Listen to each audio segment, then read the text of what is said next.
Syekh Daralun, Masjid Jami' Taqwa di Desa Punjot Jangka Biren, salah satu masjid kemukiman oleh kota di Jangka dengan arsitektur khas Timur Tengah yang didirikan tahun 1974 lalu.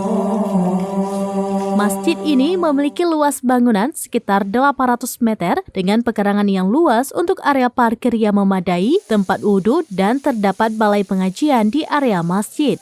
Camat Jangka Alfian kepada Seraminus.com pada Selasa 26 Maret 2024 mengatakan, menurut keterangan orang tua setempat, masjid berdiri pada tahun 1974 di atas tanah wakaf Tengku Abdullah Madin. Masjid dengan bangunan indah tersebut diisi oleh jamaah warga dari Desa Bugeng, Bugak Krung Mate, Punjot, dan Pulau Pinang Menasah II. Ketua Panitia Pembangunan Masjid saat ini Anwar Naza, sedangkan Imam Syekh Tengku Helmi Ilyas.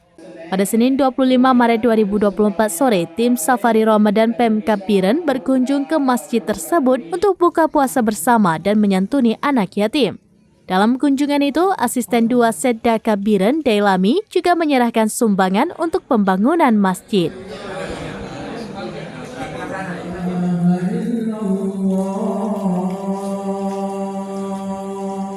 Dari Biren, Yusmandin Idris, Seraminus.com.